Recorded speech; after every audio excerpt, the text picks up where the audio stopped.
Let's begin with some of those breaking headlines, if we could, David. So Ukraine moving to declare that state of emergency, calling in reservists. Russia making moves of its own, pulling its embassy staff from Kyiv and taking down its flag atop the embassy. How do you read those signs? Everything continues to get more serious. I think I'd put more attention on what the Russians are doing, because those are pretty concrete indicators that they have some concerns about the safety of their personnel and what would happen to their diplomatic footprint in the Ukraine. The Ukrainians seem to have been kind of a little slower to act throughout this. I don't know if that's a measure aimed at trying not to panic their own population, but in a lot of respects, they seem to be judging the situation differently. But despite all the Russian chatter in the last couple of weeks, if they're pulling their own people out, that's not the kind of thing you do unless you think that there's a reason to be concerned about their own safety. So I'd read more into that than a lot of the other measures.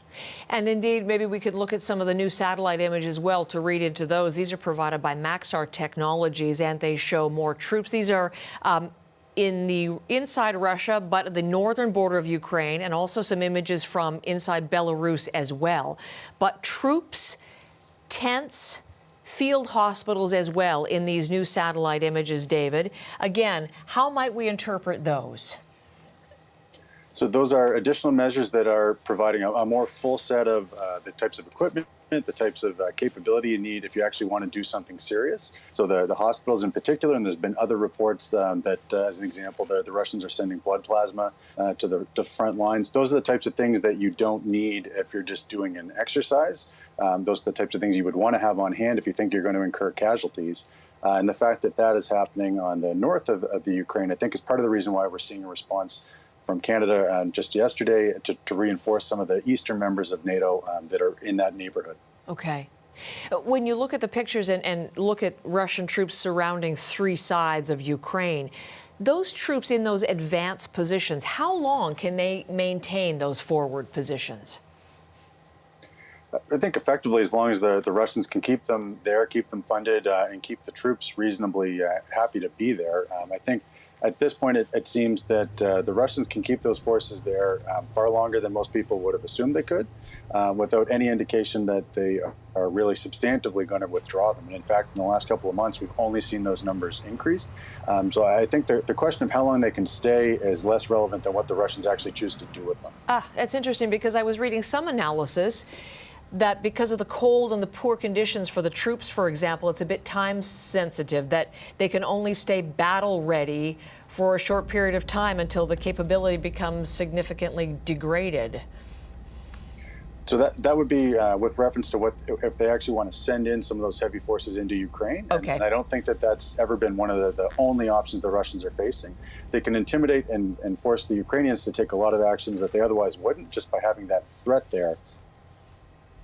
The world is now using the word invasion, David. Joe Biden, the U.S. president, said at the beginning of an invasion and has responded with an initial tranche, as the word is used diplomatically, of sanctions. I'm wondering what effect you think this first round will have.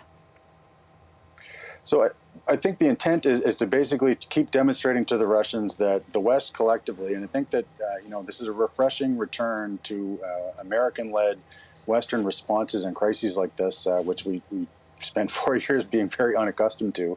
That's a coordinated series of measures that most of the allies are doing in a pretty remarkable degree of coordination and concert to try and increase the costs on what the Russians are doing, with a whole bunch of incremental steps that we, alongside our allies, led by the United States, can take that gives options to hopefully have the Russians back down and climb back from what they're doing, but also leave additional measures that we can take if the Russians continue to push the envelope without kind of bringing things to a full head earlier than we would want to. So that's interesting. There has been a lot of discussion about whether, to hold some of these in reserve to be able to respond if Russia should push forward further.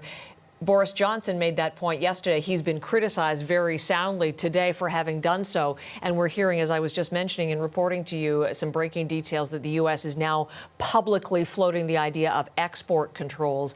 Are there more measures that would, in fact, be effective to deter or dissuade Putin from an all-out invasion, do you think, at this point? So I think those are the ones that you mentioned are certainly some of them. So if we were to say not allow the export of sensitive chip technology, that would hamper different parts of the Russian economy. There's also different sanctions you could apply both on financial institutions. So Canada, as an example, was levying sanctions on a couple of different Russian banks, but not all of them. There's additional measures you could bring in on some other members of the Russian oligarchy to put more costs on the Russian leadership, or even some of the Russian leaders personally, more so than have been done in the past. I think the concern, though, is that if you were to do all that now, and Russia pushes the envelope still further, then there's a question of what other responses that the West effectively would have to do something, having recognized already that a couple of weeks ago the American president took deploying American troops off the table. So if that's not an option, there's a finite limit in terms of what we seem prepared to do. Okay. And Canada's response so far, if you would, yes, as you mentioned, announcing some sanctions yesterday, also announcing 460 troops going in to bolster NATO positions in Eastern Europe. How would you assess Canada's, as I said, response? So I'd say it's both measured and meaningful. We've been part of that sort of concerted Western response of taking incremental steps progressively. Just in the last few weeks, we've gone from providing more non-lethal aid to then providing lethal aid. We've pledged to increase the training component, although we had to pull them out with the deteriorating situation. Depending on how fast we can get those people over there and exactly how the numbers work out. And some of those things are a little bit tricky to parse out when the government's rushing out announcements like this. But it's potentially a doubling numerically or close to that of the troops that we've got in Latvia. And it's a doubling of the number of our frigates that we've got deployed to NATO for just this type of a response. So for the Canadian military, given its size, given its other commitments around the world, it's a pretty significant deployment, and be one that I think there may actually be more concern on the Canadian side about how long we can keep that level of deployment up without it impacting other Canadian military activities around the world, more so than for the Russians.